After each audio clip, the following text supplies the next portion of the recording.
Ano? Hospital grade? At ang tiles, insta-puti agad. Kasi nga, hospital grade. At yung germs, 99.99% napapatay. Ganyan talaga pag hospital grade. Ganyan pala ang tough, walang mintis, maglinis. Oo naman, buong banyo ko. Ito lang panglinis ko. Tough, hospital grade linis, walang mintis.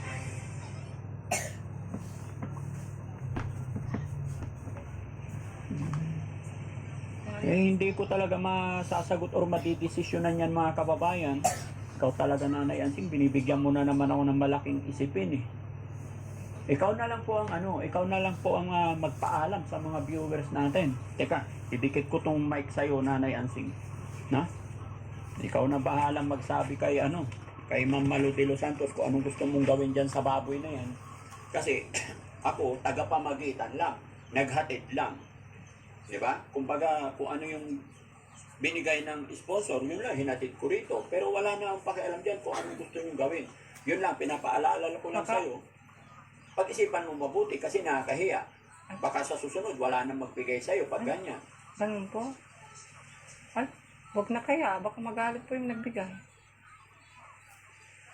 No? Sige, pwede ba makita yung Kausapin mo si Nanay, si Ma'am Malu de los Santos. Ikaw magpaalam ka. Sabihin mo kung ano yung plano mo, kung ano nangyayari sa baboy mo. Sige po. Oo, Madam Malo. Malalaki na po yung binigay niyong baboy. Eh, pagpapaalam ko lang po sana. Kasi po yung pangalawa ko pong anak, magbo-birthday po sa May 9, magsi 7 years old. Eh, wala po kaming inaasang panggastos. Nakikita naman po niya na lumalaki na yung yung mga baboy. Kaya hinihiling po niya na, sabi niya, pwede bang yung isang baboy na lang, Mama? Sabi po niya, kung ano po yung masasabi niyo, sana po pumayag po kayo.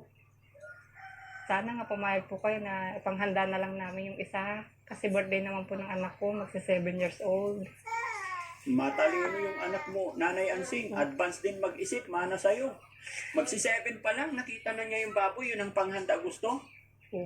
Mana sa'yo yung mga anak mo, Nanay Ansing. Ay, matatalino po yung mga anak ko. Mana sa'yo.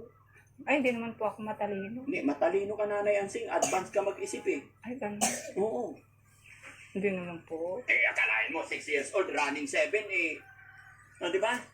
O, di ba pinaganda naman po yung 7? Opo. Sige, wala na akong masabi sa'yo, Nanay Ansing. Pwede ba makita? Pwede ba puntahan? Sige po, Gusto tignan ko po pakita natin. rin para makita rin ng mga sponsor natin. Tara.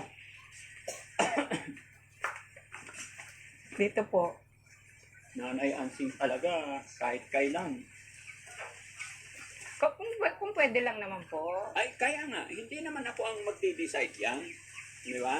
Paano pag hindi ako pumunta dito? Hindi ako pumunta dito, liliksyonin mo na talaga. Hindi, pupunta po kayo sa Pangasinan. Sasadyain ko po talaga kayo. Para ipagpaalam. Patay tayo dyan. Sa ang ganda-ganda ng pagkasabi mo sa akin noon na para may aalagaan ka dahil ang request mo, livelihood.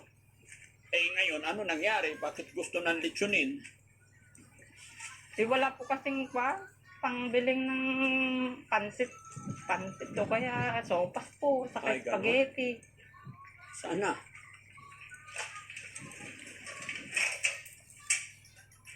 Ay, oo nga. Oh, malalaki na po sila. Lumaki Matakaw na po, nga po nilang kumain. Ha? Matakaw na po silang kumain. Malaki na po yung kinalaki niya. Ay, ang bilis lumaki. Ito po. Naubusan ng tubig. Ay, oo nga. Ang bilis nilang lumaki. Tignan mo, isang buwan pa lang wala nang dinala dito. Ang lalaki na. No? Opo. Paano? Yun pong puti ang mas malaki. Ay, yung puti ang malaki. Lagi po akong nagbibigay ng tubig dito. Ngayon natuyo na po sila. Ay, sakto-sakto nga talaga to. Masarap lechon to. At Nanay Ansing.